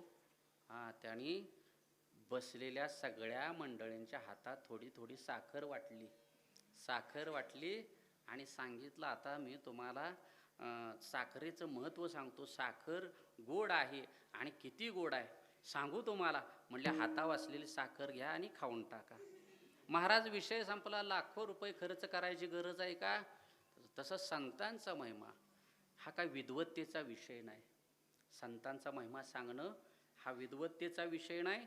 संतांचा महिमा हा वक्तृत्वाचा विषय नाही. म्हणजे तुम्हाला असं म्हणायचं आहे का हो? जगद्गुरु तुकोबराय म्हणतात, संतांचा महिमा सांगा, तुम्ही सांगू शकत नाही. म्हणजे संतांचा महिमा सांगणं म्हणजे तुकोबराने एक उदाहरण दिलं, बहुदुधड जरी झाली म्हैस गाय तरी काय होईल कामधेनू. एखादी गाई जास्त दूध द्यायला लागली म्हणून ती कामधेनू होत नाही. एखादी गाय जास्त कामधेनू, कामधेनूचं सामर्थ्य फार असतं बरं का. तुकोबराय म्हणतात, ऐका, उदंड त्या गायी म्हैशी आणि शेळ्या, परी त्या निराळ्या कामधेनू. उदंड गायी, उदंड शेळ्या, उदंड म्हैशी जरी एकत्र केल्या ना तरी परी त्या निराळ्या कामधेनू, तरी कामधेनूच्या एका वेळच्या दुधाची बरोबरी होत नाही. जगातल्या सगळ्या गायी म्हैशीचं दूध एकत्र केलं तरी कामधेनूच्या दुधाची, एका वेळच्या दुधाची जशी बरोबरी होत नाही, तसे जगातले सगळे पंडित, सगळे ज्ञानी, सगळे व्याख्याते एकत्र बोलावले आणि त्या सगळ्यांना एका वेळेला सांगितलं ना संतांचा महिमा, तरी सुद्धा संतांचा महिमा सांगू शकत नाही. का सांगू शकत नाही? प्रमाण आहे महाराज. परेहून परते बोलणे खुंटले, मग वैखरी कैसेने सांगे. नित्यनेमाच्या मालिकेमध्ये प्रमाण आहे बरं का. परेहून परते बोलणे खुंटले, मग वैखरी काय सांगेल? वैखरी म्हणजे आता जे कीर्तन सांगतोय तुम्हाला, ज्या वाणीनं सांगतोय ती वैखरी वाणी आहे. वाणीचे 4 प्रकार शास्त्रामध्ये सांगितले, परावाणी, पश्यंती, मध्यमा आणि वैखरी. या 4 प्रकारच्या वाणी आपल्याला असतात महाराज. नेहमी आपण ज्या वाणीनं बोलतोय, ज्या मुखानं बोलतोय ना, तिला वैखरी वाणी म्हणतात. वैखरी वाणी ही परमार्थामध्ये प्राथमिक स्वरूपामध्ये तिला महत्व आहे. प्राथमिक स्वरूपामध्ये, परमार्थामध्ये 4 प्रकारच्या वाणीचा अभ्यास सांगितलाय. किती प्रकारच्या? 4 प्रकारच्या वाणी सांगितल्या. त्याच्यामध्ये प्राथमिक वाणी कोणती असेल तर ती वैखरी वाणी आहे. म्हणून जेवढे काही संतांचे प्राथमिक अभंग जर बघितले ना, संतांचे प्राथमिक अभंग, तर वैखरी वाणीचाच त्याच्यामध्ये उल्लेख आहे. ज्ञानोबरायांचा अभंग आहे, सकळ मंगळ निधी श्री विठ्ठलाचे नाम आधी. पुढं काय म्हटलेलं आहे? म्हणकारे म्हणकारे जना श्री विठ्ठलाचे नाम वाचे. काय म्हटलेलं आहे? वाचे. म्हणजे इथं वैखरी वाणीला प्राधान्य दिलेलं आहे. आता सोपं सांगू का? सोपं प्रमाण, हरी मुखे म्हणा, हरी मुखे म्हणा, हरी मुखे म्हणा, हरी मुखे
माना हरी मुखे माना हरी मुखे माना. प्राथमिक वाणी कोणती असेल तर ती वैखरी वाणी आहे. ज्ञानोबराने हरिपाठामध्ये तुम्हा मला सांगितलं, हरी कशाने म्हणा, स्पीकरनी म्हणा, कशाने म्हणा, मुखाने म्हणा. हरी मुखे म्हणा, हरी मुखे म्हणा. म्हणजे या ठिकाणी वैखरी वाणीला प्राधान्य दिलं. तुमच्या आमच्यासाठी परमार्थामध्ये सगळ्यात पहिलं जर साधन कोणतं असेल माध्यम नामस्मरणाचं आणि साधनेचं तर ते वैखरी वाणी आहे. म्हणून वैखरी वाणीचा एक प्रकार शास्त्रामध्ये आहे. त्यानंतर मध्यमा वाणी. मध्यमा वाणी जी कोणती आहे, आपल्या कंठामध्ये जी असते तिला मध्यमा वाणी म्हटलेलं आहे. हृदयस्थानामध्ये असणारी पश्चंती वाणी आहे आणि नाभिस्थानामध्ये असणारी परावाणी आहे. म्हणून प्रमाण आहे, परे होणं परते बोलणे कुंटले. मग वैखरी कैसेने सांगा. आता ऐका, इथं वैखरी वाणीचा जिथं संबंध सांगितला, वैखरी वाणी आणि शेवटची असणारी परावाणी याच्यातला शास्त्राचा संबंध सांगताना असं सांगितलेलं आहे की वैखरी वाणीपेक्षा लाखपट वेग हा परावाणीचा असतो. वैखरी वाणीपेक्षा लाखपट वेग हा परावाणीचा असतो. आणि परमार्थामध्ये आपलं नामस्मरण एवढं झालं पाहिजे की देवाला हाक मारताना आपल्याला या वाणीनं नाही हाक मारायची, या परावाणीनं देवाला हाक मारायची. माणसं म्हणतात, अरे देवा आम्ही काय तुझं वाईट केलं होतं, तू आमच्यावर एवढे वाईट दिवस आणले, आम्ही तुला हाक मारली. देवाला आपण हाक मारतो पण आपल्या हाकेला देव येत नाही. येतो का हो? खरंच आपण वैखरी वाणीनं नामस्मरण करतो आणि आपण देवाला हाक मारा, देव येतोय का बघा? नाही येत महाराज. या सामान्य वाणीनं हाक मारली म्हणून देव येत नाही. देव येण्यासाठी कोणती वाणी आपल्याला लागते तर परावाणी लागते महाराज. त्या परावाणीनं नामस्मरण ज्या वेळेस आपलं होतं त्यावेळेस परमात्मा आपल्यासाठी धावून येतो. मग ज्या वेळेस आपण वैखरी वाणीनं म्हणजे आपल्या जीवेनं एकदा राम म्हणू ना, तेच राम परावाणीनं जर म्हणाय गेलं त्या क्षणाला, जिथं आपण एकदा राम म्हणतो ना, परावाणीनं नामस्मरण झालं तर त्या क्षणाला लाख वेळा राम म्हटलं जातं. किती वेळा म्हटलं जातं? म्हणजे आपण आपल्या सामान्य वाणीनं राम म्हटलं तर या परावाणीनं त्याच क्षणाला लाख वेळा राम म्हटलं जातं. महाराज संतांनी देवाला हाक मारली, द्रौपदीनं देवाला हाक मारली, कोठे गुंतला असे द्वारकेच्या राया, वेळ का सखया लावियला. द्रौपदीनं हाक मारलेली होती. ती हाक म्हणजे काय, सामान्य वाणीनं हाक मारलेली नव्हती महाराज, परावाणीनं हाक मारलेली होती. म्हणजे परावाणीचा वेग किती आहे? लाखपट आहे. मग अशा परावाणीनं देवाला जरी आपण संतांचा महिमा सांगण्याचा प्रयत्न केला, परावाणी सुद्धा काय होते, त्या ठिकाणी शांत होते. म्हणून जगद्गुरु तुकोबराय म्हणतात, ऐसा संतांचा महिमा झाली बोलायाची सीमा. म्हणजे अशा पद्धतीनं संतांचा महिमा हा सांगण्याचा विषय नाही, संतांचा महिमा अनुभवण्याचा विषय आहे. म्हणून जगद्गुरु तुकोबराय म्हणतात, तुका म्हणे अंगी व्हावे ते आपण, तरीच महिमान येईल कळू. त्यासाठी महाराज काय करावं लागेल, तुम्हा आम्हाला संत मार्गानंच जावं लागेल. संतांचा महिमा आपल्याला कळण्यासाठी किंवा संतांचं श्रेष्ठत्व कळायचं असेल ना, त्यासाठी आपल्याला संतच व्हावं लागेल. म्हणून मार्ग दावून गेले आधी दयानिधी संत ते, देण्याची पंथे चालू जाता न पडे गुंता कोठे. हो महाराज खरं आहे, तुम्ही म्हणताय संतांच्या मार्गाने जावं लागेल, त्यासाठी संत व्हावं लागेल, खरं आहे. पण या कलियुगामध्ये संत म्हणायचं कोणाला, संतांना ओळखायचं कसं का हो? कारण कलियुगातली अशी परिस्थिती झालेली आहे, पोटासाठी संत झाले कलित बहुत. या कलियुगामध्ये महाराज संत म्हणायचं कोणाला, ऐसे कैसे झाले भोंदू, कर्म करोनी म्हणती साधू, अंगाला उन्या राख, डोळे झाकुनी करती पाप. अशी आहे परिस्थिती आपल्याला पाहायला मिळते. संत म्हणायचं कोणाला महाराज? सगळ्यात महत्वाची जर दृष्टी असेल ना, तर आपल्याला संत ओळखण्याची दृष्टी आपल्याला प्राप्त झाली पाहिजे. संत ओळखता आले पाहिजेत महाराज. संत ओळखायचे असेल ना महाराज, ज्या ज्या काळामध्ये संत झाले ना, त्या त्या काळामध्ये संत ओळखता आले का हो? ज्ञानोबरायला समाजाला जर ओळखता आले असते तर ज्ञानोबरायला त्रास झाला असता का हो? ज्ञानोबरायला भिक्षा जी आणली त्या भिक्षेमध्ये सुद्धा माती त्याच्यामध्ये कालवलेली आहे महाराज. ज्ञानोबरायांना भिक्षा मागून दिली नाही. ज्ञानोबरायांचा सगळ्या असणाऱ्या त्या काळातल्या समाजानं ज्ञानोबरायांना त्रास दिला. नाथ महाराजांना त्रास दिला. जगद्गुरु तुकोबरायांना त्रास दिला. यवनांगावरी थुंकला, किती त्रास दिला हो. शांती ब्रह्मनाथ महाराजांच्या अंगावरती 108 वेळा यवन थुंकला. किती वेळा हो. 108 वेळा नाथ महाराजांना एवढा त्रास दिला. पण नाथ महाराज त्याला काय बोलले का हो. उलट त्याला प्रसाद देऊन मुक्त केला. हे नाथ संतांचं श्रेष्ठत्व आहे. असे संत आहे महाराज. संतांना ओळखायचं असेल ना तर त्याच्यासाठी आपल्याला शास्त्राचाच आधार घ्यावा लागतो. ज्या ज्या काळामध्ये संत झाले त्या त्या काळामध्ये संत ओळखता आले नाहीत. ज्ञानोबराय तुकोबराय आज आपण भले मोठं अट्टाहासानं भजन करू, पण खरंच आपण ज्ञानोबराय तुकोबरायच्या काळात असतो तर ज्ञानोबराय तुकोबराय खरंच आपल्याला कळाली असते का. त्या काळामध्ये आपण असतो तर खरंच देहू तुकोबराय नावाचं एक सत्पुरुष आहेत म्हणून खरंच आपण अट्टाहासन गेलो असतो का तुकोबरायपर्यंत. त्या काळात त्या काळात असतो तर ज्ञानोबरायला खरंच आपण भेटायला गेलो असतो का. नाही महाराज. मग याही काळात असे ज्ञानोबराय तुकोबरायांच्या असणाऱ्या कृपा संपन्न अधिकारी महात्मे आहेत, पण ते आपल्याला ती दृष्टी नसल्यामुळं आपण तिथपर्यंत पोचत नाही. कोण म्हणतं महाराज संत नाहीत. आजच्या काळातही संत आहेत, पण ते संत आपल्याला तिथं भेटणं आणि तेवढी कृपा होणं देखील आपल्याला काय आहे, ती कृपादृष्टी आपल्याला प्राप्त होणं गरजेचं आहे. का आपल्याला संत ओळखत आले नाहीत त्याला कारण काय असेल तर स्वतः प्रमाण आहे महाराज. समुद्र नदी नव्हे पैगा, पाषाण म्हणून ये लिंगा, संत नवते जगा माणसाच्या सारिके. का हो. समुद्राला नदी म्हणून चालत नाही. मंदिरामध्ये दगडच असतो पण त्याला दगड म्हणून चालत नाही हो. पाषाण म्हणून ये लिंगा. तसं संत माणसासारखेच असतात. संत तुमच्या आमच्यापेक्षा वेगळे नसतात, आपल्यासारखेच असतात. फक्त बाह्य रंग आपल्यासारखा असतो, आंतरंग आपल्यापेक्षा वेगळा असतो. म्हणून तुकोबराने एक प्रमाण सांगितलं. तुकोबराय म्हणतात, अरे बाबा संत ओळखायचे कसे, संत म्हणायचं कोणाला. ऐका, जगद्गुरु तुकोबराय सांगतात, दह्याची अंगी निघे ताक लोणी, एका मोले दोन्ही मागू नये. दह्यापासनं ताक लोणी तूप सगळं बनतं, पण किंमत सारखी होते का हो. सारखी होत नाही. आकाशाचे पोटी चंद्र तारांगणे, दोहोशी समान पाहू नये. पृथ्वीच्या पोटी हिरागार गोटी, दोहोशी संसाठी करू नये. म्हणून तुम्ही काय करा, संत आणि सामान्य माणूस याच्यातला फरक तुम्ही लक्षात घ्या. ज्या ज्या काळामध्ये संत झाले त्या त्या काळातल्या समाजानं त्या संतांना मान्यता दिली नाही. याला कारण काय असेल तर आपला दृष्टीभेद आहे. आपण त्यांना ओळखू शकलो नाही. संतांना आपण आपल्या सामान्य माणसाच्या पंक्तीत बसवलं म्हणून त्या त्या काळामध्ये संतांना आपण त्रास दिला. पण महाराज तुका म्हणे तैसे संत आणि जन, दोघांना सारखं समजू नका. अहो त्या आकाशाच्या पोटामध्ये चंद्र देखील आहे. आपण आकाशात बघितलं तर चंद्रही आपण पाहतो आणि चंद्राबरोबर असंख्य तारांगण आहेत, असंख्य चांदणे आपण बघतो. आता ऐका, एक चंद्र असतो आणि असंख्य कोट्यावधी तारांगण आपण पाहतो. पण एक जर आपण तफावत त्याच्यातली बघितली, पौर्णिमेला जो आपल्याला प्रकाश त्या चंद्राचा पाहायला मिळतो आणि चंद्राबरोबर असणाऱ्या लाखो तारांगणे असतात. मग अमावस्यालाच फक्त तो चंद्रमा काय करतो, अमावस्या दिवशी त्याची गैरहजेरीमध्ये पौर्णिमेला जो आपल्याला प्रकाश पाहायला मिळतो, एवढ्या लाखो कोट्यावधी तारांगण असून सुद्धा अमावस्याला आपल्याला जो चंद्रानं प्रकाश पौर्णिमेला दिला ते लाखो कोट्यावधी तारांगण अमावस्याला देऊ शकतात का हो. नाही देऊ शकत महाराज.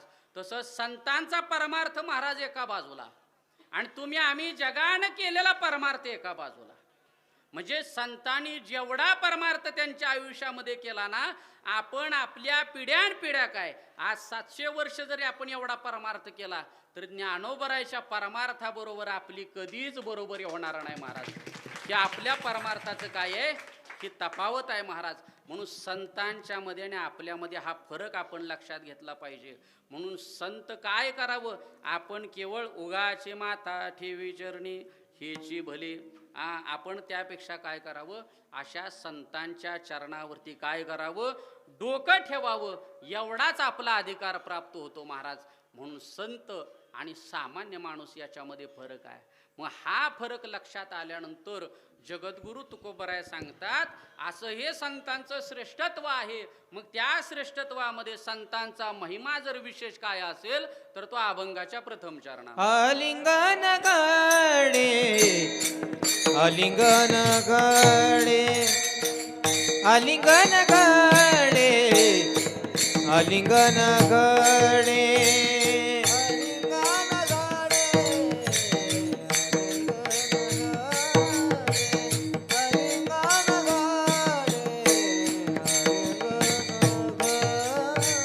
आलिंगन गडे आलिंगन गडे आलिंगन गडे आलिंगन गडे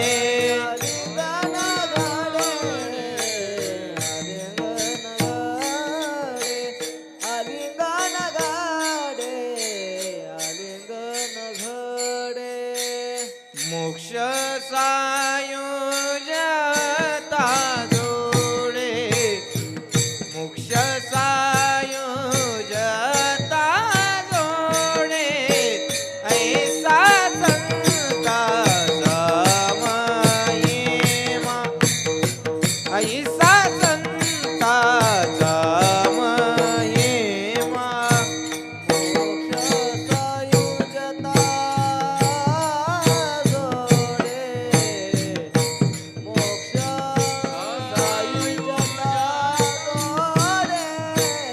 ऐसा संताचा महिमा ऐसा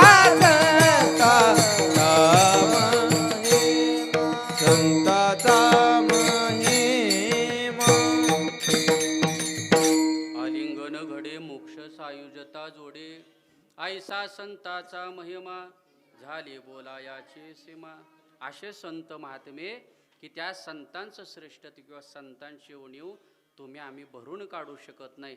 मग अशा संतांचं श्रेष्ठत्व महाराज जिज्ञासू मंडळींना सांगतात. ऐका काय संतांचं श्रेष्ठत्व आहे. आलिंगन घडे मोक्ष सायुजता जोडे. अशा संतांचं आलिंगन आपल्याला प्राप्त झालं तर सायुजता मोक्षाची प्राप्ती होते. मग सायुजता मोक्षाची महाराज गरज काय आहे आम्हाला. म्हणजे संतांचे आलिंगन घडलं आणि आम्हाला मिळालं काय तर सायुजता मोक्ष. महाराज सायुजता मोक्ष कशावर खात्यात तो सायुजता मोक्ष नक्की काय करायचं त्याचं ज्ञान.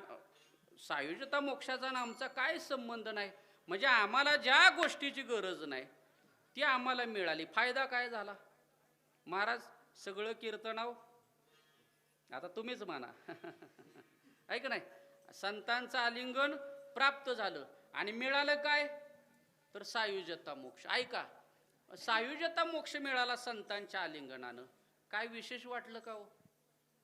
काहीच नाही. ज्या गोष्टीचा आम्हाला फायदाच नाही ज्या गोष्टीचा फायदाच नाही ती गोष्ट जर एखाद्याला दिली तर त्यात काय विशेष राहील का हो. पण सामान्य दृष्टीने विचार केला तर सायुज्यता मोक्ष आणि याचा आपला जरी संबंध नसला तर विशेषत्वानं जर विचार केला ना तर सायुज्यता मोक्षाशिवाय आपल्याला तरुणोपाय नाही. म्हणून मानवी जीवनामध्ये आपल्याला अंतिम पुरुषार्थ जर काय प्राप्त करायचा असेल तर तो सायुज्यता मोक्षाचा आहे. सायुज्यता मोक्षाचा संबंध आपला जोपर्यंत येत नाही तोपर्यंत आपल्याला काय होणार आहे. किती वेळा जन्मा यावे नित्य व्हावे फजित. म्हणजे आपण जोपर्यंत आपल्याला सायुज्यता मोक्ष मिळत नाही तोपर्यंत आपल्या जीवनामध्ये फजितीशिवाय दुसरं आपल्याला काहीच मिळणार नाही. किती जन्म झाला फिरा गणित नाही जे दातारा. सायुज्यता मोक्ष आपल्या जीवनातला अंतिम पुरुषार्थ आहे. भगवान परमात्म्याने ही जी सृष्टी निर्माण केली त्यावेळेस तुम्हाला 4 गोष्टी या मानवी जीवनाला प्राप्त करायला सांगितल्या. त्याच्यामध्ये पहिलं जर कोणतं कारण असेल तर तो म्हणजे तुम्हाला धर्म प्राप्त करणं. हे अगत्याचं देवानं सांगितलं. तुम्हाला हा मानवी देह देतोय पण काय करायचं. या मानवी देहाला गेल्यावर तुम्ही 4 गोष्टी कमवायच्या. कुठल्या 4 गोष्टी तर पहिला धर्म, त्यानंतर अर्थ, तिसरा काम आणि चौथा पुरुषार्थ म्हणजे मोक्ष. या 4 गोष्टी तुम्ही प्राप्त करा आणि या मानवी जीवनाचं सार्थकता करून घ्या. म्हणून मानवी जीवनाला तुम्हाला भगवंतानं पाठवलं, या 4 गोष्टी साध्य करण्यासाठी पाठवलेलं आहे. केवळ सकाळी उठला, दिवसभर राबला, संध्याकाळी आला, झोपला, परत सकाळी उठला. महाराज जीवनामध्ये दुसरं याच्यापेक्षा मानवी जीवनामध्ये वेगळं काहीच नाही. पण खरं म्हणजे धर्म, अर्थ, काम, मोक्ष या 4 गोष्टी तुम्हाला प्राप्त करायच्या.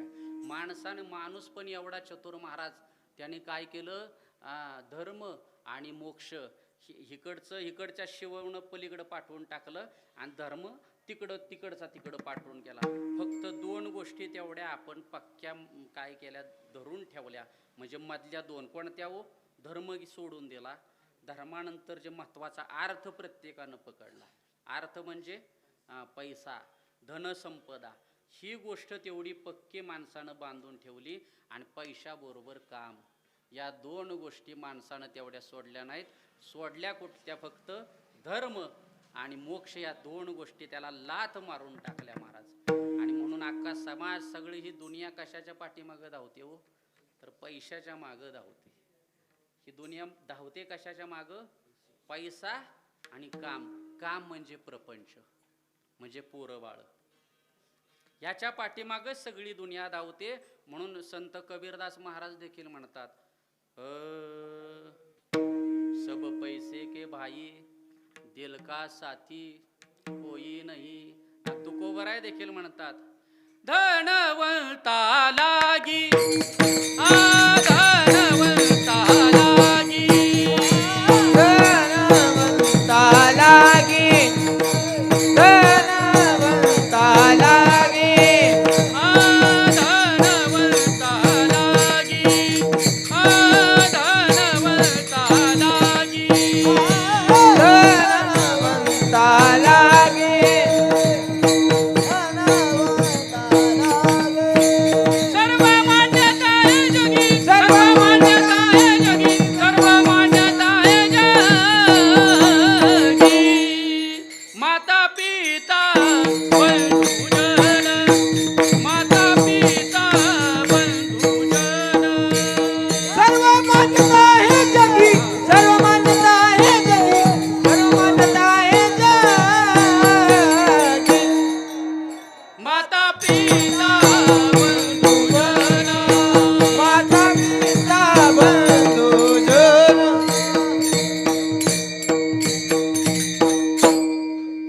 तुकोबाराय सांगता, संत भेटले तर तुम्हाला सायुज्यता मोक्ष मिळेल. पण महाराज, सायुज्यता मोक्ष आम्हीच कधी देशोधडी लावलाय, आम्हाला माहीतच नाही सायुज्यता मोक्ष म्हणजे काय असतो.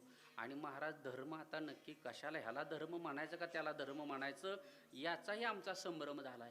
म्हणजे नक्की कुठला धर्म म्हणायचा? आता कोण म्हणतं हिंदू धर्म, कोण म्हणतं सनातन धर्म, कोण म्हणतं वैदिक धर्म, कोण म्हणतं भागवत धर्म. नक्की धर्म तरी कशाला म्हणायचं, आहे का नाही? म्हणजे धर्म जरी आपण आता धर्माच्या पाठीमागं जायचं म्हटलं तर नक्की धर्म म्हणजे काय, या गोष्टीत आता काही मंडळी तर म्हणतात धर्म, ठीक आहे आमचा हिंदू धर्म. तर आता त्यातलीच काही मंडळी म्हणतात, अहो कसला हिंदू धर्म? हिंदू धर्म म्हणून जर कुठं असेल एखाद्या ग्रंथात, कुठं काय लिहिलं असेल तर छाती ठोकपणे सांगतो, सांगा हिंदू धर्मच नाही. काय मंडळी म्हणतात, काय म्हणतात? हिंदू धर्मच नाही. म्हणजे धर्माच्या विषयी जरी आपण कुठं काय जरी मिळवण्यासाठी प्रयत्न करायला गेला तर आपल्याला नाना प्रकारचे प्रश्न पडतात. म्हणजे आपली परिस्थिती हितनं चालू झाली. म्हणजे आता आपण जर म्हणलं आम्ही हिंदू धर्माचे आहोत, तर आता काही मंडळी म्हणतात हिंदू धर्मच नाही. परिस्थिती काय आहे? हिंदू धर्मच नाही. मग आपल्याला वाटतं खरंच आहे का हो हिंदू धर्म का नाहीच का? म्हणजे आपलाही संभ्रम होतो. पण महाराज, हिंदू धर्म आहे नाही या नंतरच्या गोष्टी, चला जाऊ द्या. म्हणजे धर्माची ही परिस्थिती झाली आणि मोक्षाचं तर आम्हाला माहीतच नाही, मोक्षाचा काय संबंध असतो. पण जगद्गुरु तुकोबराय सांगतात, अरे बाबा, केवळ अर्थ आणि काम याच्यामध्ये जर गुरफटत राहिला ना, तर तुम्हीच काय, तुमच्या येणाऱ्या सगळ्या पिढ्या दुःखामध्ये ग्रासल्याशिवाय त्यांचं आयुष्य पूर्ण होणार नाही. महाराज, आपल्या आजपर्यंत किती पिढ्या गेल्या हो, दुःखाशिवाय तुम्हाला काय मिळालं नाही. आणि पुढं जरी आजपर्यंत आपण इथपर्यंत आलो, दुःखाशिवाय पदरात आपल्या काहीच पडलं नाही. याला कारण का? धर्म आपण सोडला आणि मोक्षाचे आपण पूर्णपणे काय केला, विचार प्राप्त केला नाही. म्हणून ज्यावेळेस आपण मोक्षाचा विचार करू त्यावेळेस आपल्याला खरं सुख तिथं मिळणार आहे. म्हणून हे मोक्ष सुख कुठं असेल तर ते म्हणजे संतांच्या आलिंगनात आहे. आणि मोक्ष कशाला म्हणतात ऐका. आत्यंतिक दुःखाची निवृत्ती आणि परमानंदाची प्राप्ती याला मोक्ष म्हटलेला आहे. मोक्ष कशाला म्हणतात? आत्यंतिक दुःखाची निवृत्ती. मला सांगा इथं कोण असा उपस्थित आहे कीर्तनाला की त्याचं म्हणणं आहे की आम्हाला सुख नको, सुख नको म्हणणार असं कोणी आहे का हो इथं? दुःख पाहिजे असे म्हणणार इथं मंडळी किती आहेत? मज लागी दुःख व्हावे. महाराज इथं कुणीही उभं राहून सांग नाही महाराज आम्हाला सुख नको, आम्हाला दुःख पाहिजे असा म्हणणारा एक तरी जीव सापडेल का हो? दुःख पाहिजे म्हणणारा जीव सापडणार नाही आणि सुखाशिवाय विचार न करणारा जीव आपल्याला इथं भेटणार नाही. सगळ्याला अपेक्षा सुखाची आहे. मग महाराज सुख म्हणजेच मोक्ष आहे. सुख म्हणजेच काय आहे? सुख मोक्ष आहे. पण कसला मोक्ष आहे महाराज? महाराज जीवनामध्ये सुख प्रत्येकाला मिळतं, पण तुम्हा आम्हाला जे सुख मिळतं ना ते कायम स्वरूपी न टिकणारं मिळतं. याला शास्त्राच्या भाषेमध्ये क्षणिक सुख म्हटलेलं आहे. सुख कसं हो? तुम्ही आम्हाला जे सुख मिळतं ना ते क्षणिक सुख आहे महाराज. संसारामध्ये जेवढं काही आम्ही सुख भोगतोय ना त्या सुखाला दुःख मिश्रित सुख म्हटलेलं. काय म्हटलेलं आहे? दुःख मिश्रित सुख आहे. ऐका, पूर्वीच्या काळामध्ये आपल्याला रामायण महाभारत बघायसाठी पैसे घेऊन आपल्याला गावात एखादी टी व्ही असली तर जावं लागत होतं. का हो? ऐका नाही, असं वाटायचं की आपलं आयुष्य जाईल पण आपल्या घरात टी व्ही येणार नाही. तो काळ असा होता.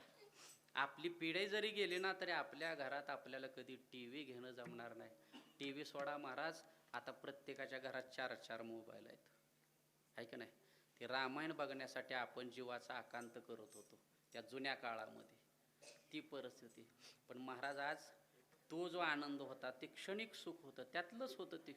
पण आज एवढं सगळं विज्ञानात प्रगती करून माणसात माणूस आहे का हो? आज महाराज अस्थिरता का निर्माण झाली? जर कुठं काही 4 गोष्टी भगवंताच्या नामस्मरणाच्या सांगाय गेल्या माणूस चलबिचल होते, माणसाची अस्वस्थता निर्माण होती. का? माणसाला सवय लागली 30 सेकंदात पुढं ढकलायची. सवय काय लागली? मोबाईल हातामध्ये घेतला की 30 सेकंद सुद्धा माणूस बघत नाही बरं का. 2-3 सेकंद झाले त्याला कळतं 30 सेकंदात पुढं काय असणार आहे, ते लगेच पुढं ढकलतो. नाही म्हणलं तरी आपण कमीत कमी दिवसामध्ये 2-2.5 हजार रील्स बघत असू. किती हो? 2-2.5 हजार कमीत कमी रील्स बघत असू. नशीब महाराज अजून कीर्तन तुमचे पुढं बसून होत आहेत. हो महाराज, ते जर तिकडं सगळं ट्रान्सफर झालं ना ऑनलाईन तर ही परिस्थिती नाही बघायला मिळणार. तिथं बसून कीर्तन नाही महाराज, टी व्ही पुढं बसून माणूस कीर्तन ऐकणार. अजून कीर्तन मंडपात आहे तोपर्यंत ठीक आहे. ही परिस्थिती, याला कारण का महाराज? हे दुःख मिश्रित सुखाच्या पाठीमागं आपण लागलोय. माणसाच्या जीवनात सगळ्यात मोठी अस्वस्थता कशामुळं? तर या माध्यमातून माणूस विचलित होत चाललाय. माणूस क्षणभर स्थिर होऊ शकत नाही. किती क्षणभर, किती अस्थिरता निर्माण होते. याला कारण काय असेल तरी असणारं दुःख मिश्रित सुख आपण त्याला बिलवून बसलेलं आहे. पण जीवनामध्ये दुःख जावं प्रत्येकाला वाटतं. महाराज, आपल्याला जर ताप आला आपण दवाखान्यात जातो. डॉक्टर आपल्याला गोळी देतात, औषध देतात आणि काय सांगतात? या 3 दिवसाच्या गोळ्या घ्या. काय सांगतात? 3 दिवसाच्या गोळ्या घ्या. ताप कमी आला तर ठीक आहे, नाही आला तर परत भेटायला या. आपल्याला काय वाटतं?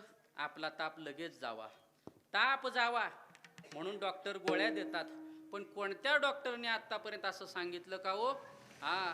अहो बाबा, ह्या तापाच्या गोळ्या आहेत, तुम्ही या तापाच्या गोळ्या खा आणि एकदा तुम्ही तापाच्या गोळ्या खाल्ल्या ना आयुष्यात तुम्हाला ताप येणार नाही. कधी सांगितलं का हो कुठल्या डॉक्टरनं? खोकला एखादा माणूस खोकल्याचं औषध घेतलं, एकदा फक्त हे औषध घ्या, आयुष्यात परत कधी खोकला येणार नाही, कधी सर्दी होणार, कधी ताप येणार नाही, असं औषध दिलं. ताप जाईल तुमचा, 3 दिवसात ताप निघून जाईल, पण पुढच्या वर्षी आल्याशिवाय राहणार नाही. म्हणजे महाराज जीवनामध्ये आपल्याला सुख मिळतंय, पण ते सुख कसं आहे हो, सुख पाहता जवा पाडे दुःख पर्वता एवढे. म्हणजे सुख येतंय पण ते क्षणभर टिकतंय महाराज, आणि दुःखच जास्त काळ राहतंय. संत काय सांगतात ऐका, तुम्ही आम्ही दुःख घालवण्याच्या पाठीमाग आहे, दुःख जावं म्हणून तुम्ही आम्ही झटतोय रात्रंदिवस, पण ते दुःख जात नाही. कारण काय याला महाराज, तुम्ही आम्ही दुःख संपवण्यासाठी जो मार्ग स्वीकारलाय तो मार्ग आपला चुकीचा आहे. आपण दुःख संपवण्यासाठी जे मार्ग अवलंबले ते मार्ग आपले का चुकीचे आहेत, कारण आपण दुःख संपवण्यासाठी मार्ग कोणता, संसाराचा स्वीकारलाय. संसारात तुम्ही आम्ही दुःख संपवण्यासाठी पळतोय, पण संसारात आपण कितीही पळलो तरी दुःख संपणार नाही. याला कारण का, आपण ज्या संसारात दुःख संपवण्यासाठी गेलोय त्या संसाराची व्याख्या काय आहे.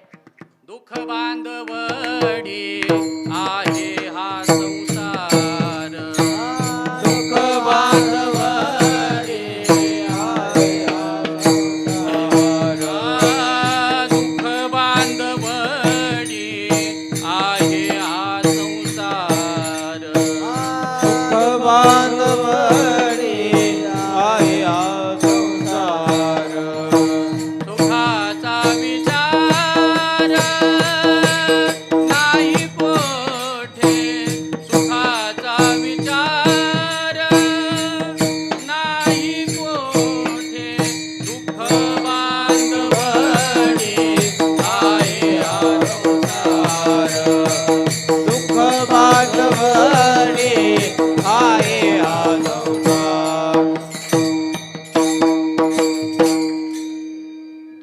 आपण दुःख संपवायसाठी संसारात प्रयत्न करतोय, पण संसार कसा आहे, दुःख बांधवडी आहे हा संसार. मग आपल्याला दुःख संपवण्यासाठी आपण कुठं गेलं पाहिजे, संतांच्या जवळ, म्हणजे आपण परमार्थाच्या मार्गावर गेलं पाहिजे. कारण संतांनी दुःख परमार्थात संपवलेलं आहे, संतांनी दुःख परमार्थामध्ये संपवलं आहे. याला शास्त्रामध्ये दुःख तुम्हा आम्हालाही आहे, दुःख संतांना पण आहे. संतांनी जेवढं दुःख भोगलं त्यातलं आपण तिळ मात्र हे आपल्याला दुःख नाही महाराज. जेवढं संतांनी दुःख भोगलं त्यातलं तिळ मात्रही दुःख आपण भोगलेलं नाही, पण संतांचं दुःख काहीच शिल्लक राहिलं नाही. संतांचं कसलं दुःख शिल्लक राहिलं, याला कारण काय असेल, तुम्ही आम्ही दुःख संपवण्याचा मार्ग, आणि संत दुःख संपवण्याचा मार्ग कोणता स्वीकारतात. संत दुःख संपवण्यासाठी सिंहावलोकन करतात. संत दुःख संपवण्यासाठी काय करतात, सिंहावलोकन कशाला म्हणतात ऐका. जर आपण कुत्र्याला दगड मारला, आपण जर कुत्र्याला दगड मारला तर कुत्रं दगडाच्या पाठीमागं जातं. कुत्रं जातं कुठं, दगडाच्या पाठीमागं जातं. तसं माणूस, दुःख माणसाला झालं की माणूस जातो कुठं महाराज, त्या दुःखाच्या पाठीमागं जातो, त्याच्या पाठीमागं जातो त्या दुःख संपवण्यासाठी. पण संत महाराज जीवनामध्ये दुःख कसं संपवतात, सिंहावलोकन म्हणजे ऐका. कुत्र्याला दगड मारला की कुत्र दगडाच्या पाठीमागं जातं, आणि सिंहाला जर दगड मारला तर सिंह दगडाच्या पाठीमागं जात नाही, दगड आला कुठून तिकडं सिंह जातो. तसं संत दुःख नेमकं आलं कुठून, दुःखाचं कारण काय आहे त्या कारणाचा शोध घेतात. म्हणून दुःखाचं कारण संतांनी शोधलं. काय कारण आहे, जन्माचे ते मूळ पाहिले शोधून, दुःखाचे कारण जन्म घ्यावा. अशा पद्धतीने संतांनी ओळखलं दुःखाला कारण काय असेल तर जन्मच कारण आहे.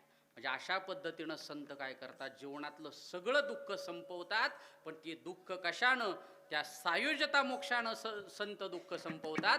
आणि तोच सायुज्यता मोक्ष संतांना सहज प्राप्त असल्यामुळं संत काय करतात, अशा तुमच्या आमच्या जड जीवांच्या उद्धारासाठी कृपा असणाऱ्या प्राप्त साधकांना काय करतात, आलिंगन देतात. आणि आलिंगन देऊन त्यांना सायुज्यता मोक्षाची प्राप्ती, आणि सायुज्यता मोक्ष म्हणजे प्रत्यक्ष परमात्म्याच्या स्वरूपामध्ये आपण काय होतो, लीन होतो. म्हणून साठविला हरी जिहे हृदय मंदिरी, त्यांची सरली येरझार, झाला सफळ व्यापार. म्हणजे प्रत्यक्ष काय करतो, जसं सावता महाराजांच्या हृदयामध्ये येऊन परमात्मा राहिला, तसं संतांचं आलिंगन आपल्याला मिळालं की काय होतं, येवोनी गोपाळ राही. महाराज देव प्रत्यक्ष आपल्या हृदयामध्ये येऊन राहतो आणि आपल्या जीवनाचं कल्याण होतं. विठोबा रखुमाई. पण पंढरपूरचे वारकरी आहे. आपण पंढरपूरला गेल्यानंतर आपण रोज अभंग म्हणतो. काय अभंग म्हणतो? हेचे व्हावे माझे आस, जन्मोजन्मी तुझा दास, पंढरीचा वारकरी, वारी चुकून ये घरी. आहे का नाही? चुकून नाही, वारी चुकून ये दे हरी. हा, अशा आपण पंढरपूरचे वारकरी. कसे? वारी देवा आमची चुकून देऊ नको. पण ती वारी करत असताना काय सांगितलं? चंद्रभागे स्नान. हा, चंद्रभागे स्नान तुका मागे ह्याची दान म्हटलेलं आहे. मग आपण रोज अभंग म्हणतो, देवा आमची एवढीच इच्छा होऊ दे. मग पंढरीची वारी चुकून देऊ नको. आणि त्या वारीला गेल्यानंतर पहिल्यांदा आम्ही चंद्रभागेचं स्नान मागितलेलं आहे. पण महाराज चंद्रभागेचं का स्नान करायचं हो? कारण ती पुंडलिक रायाच्या चरणावरती आहे. हा, भीमा आणि चंद्रभागा तुझ्या चरणीच्या गंगा अशी असणारी. मग पंढरी महात्म्यामध्ये वर्णन आलेलं आहे महाराज. आई सकळ तीर्थे मध्यान काळी, येती पुंडलिका जवळी, करती आंघोळ वंदिती चरण. म्हणजे का बघा, संतांच्या चरणाचं का महत्व आहे. जगातली सगळी तीर्थ मध्यान काळाला पंढरपूरला येतात, पुंडलिक रायाचं दर्शन घेतात आणि पुंडलिक रायाचं दर्शन घेऊन पवित्र होतात. आपल्याला दुसरं कुठंही जायची गरज नाही. तीर्थे पर्वकाळ अवघे पायापे सकळ. म्हणून आपण फक्त संतांच्या चरणावरती डोकं ठेवावं आणि शेवटी काय करावं तर त्यांची सेवा करावी. म्हणून महाराज म्हणतात, तुका म्हणे देवा,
ऐसा संताचा महिमा, झाली बोलायाची सीमा. या न्यायानं शेवटच्या चरणामध्ये जगद्गुरु तुकोबराय म्हणतात, तुका म्हणे देवा त्यांची केली पावे सेवा. फक्त आपण त्या संतांची सेवा केली की आपल्याला सगळं प्राप्त होतं. बाकीचं काही करायची गरज नाही. फक्त काय करा, तुका म्हणे संत सेवा हेची देवा उत्तम म्हटलेलं आहे. देव सारावे परते, संत पूजावे आरते. म्हणजे आपण भले देवाची पूजा करत असू आणि जर आपल्या दारामध्ये संत महात्मे आले असतील ना, तर स्वतः भगवान परमात्मा उद्धवाला सांगतात, उद्धवा ऐक, सांडून या पूजा ध्यान जो संतांशी घाली लोटांगण तेने कोटी यज्ञाचे पुण्य समर्पण केले. म्हणजे आपण घरात पूजा करत बसलोय, दारात एखादा वारकरी जर आपण ताटकळत ठेवला असेल ना, तर ती पूजा माझी पूजा नाही. तू माझ्या पूजेत जर फुलं वाहिली येती दगड तैशापरी मंत्र पुष्प देवाशिरी. म्हणजे तू जरी मला फुलं वाहिली असली ना, तर तू वारकऱ्याला दारामध्ये उभा करून माझ्या पूजेत जर मग्न झाला असशील ना, तर तू मला फुलं वाहिल्यासारखं नाही, तू मला दगड मारल्यासारखं आहे. म्हणून काय करावं, देव सारावे परती. देवपूजा तू बाजूला ठेव आणि पहिल्यांदा संतांना लोटांगण घाल, संतांची सेवा कर. देवाला आवडतं काय, तर संतांची सेवा आवडते. जसं आईला बाळाचं कौतुक केलं तरच आईला गोड वाटतं, तसं देवाला संतांचं कौतुक केलं तरच देवाला ते कौतुक गोड वाटतं. म्हणून या न्यायानं देवालाही जर प्रिय काय असेल तर ती म्हणजे संतांची सेवा आहे. म्हणून या जगामध्ये पहिल्यांदा मान्यता कोणाला असेल तर ती संतांना आहे. मला काल कोणीतरी एकाने प्रश्न केला, म्हटले महाराज गुरु करायची काय गरज आहे? नामदेवरायांना देव तर लहानपणापासून देवाच्या असणाऱ्या पुढ्यात नामदेवराय खेळत होते, मग काय गरज होती नामदेवरायाला गुरु करण्यात? जगामध्ये गुरु करायचाच कशाला? पण नाही महाराज, व्यवहारामध्ये जसं बापानं किती जरी म्हटलं ना आपल्याला मी बाप आहे मी बाप आहे, पण प्रत्यक्ष आईनंच प्रमाण द्यावं लागतं महाराज की हा तुझा बाप आहे. तसं देवानं किती जरी म्हटलं मी देव आहे मी देव आहे, पण संतांनीच सांगावं लागतं की हा देव आहे, त्याशिवाय देवाला मान्यता मिळत नाही. या न्यायानं संतांचं श्रेष्ठत्व आहे. म्हणून तुका म्हणे देवा त्यांची केली पावे सेवा, ऐसा संताचा महिमा झाली बोलायाची सीमा. ज्ञानेश्वर माऊली ज्ञानराज माऊली तुकाराम, ज्ञानेश्वर माऊली ज्ञानराज माऊली, जय जय ज्ञानेश्वर माऊली ज्ञानराज माऊली तुकाराम, ज्ञानेश्वर माऊली जय जय ज्ञानेश्वर माऊली ज्ञानराज माऊली तुकाराम, ज्ञानेश्वर माऊली ज्ञानराज माऊली.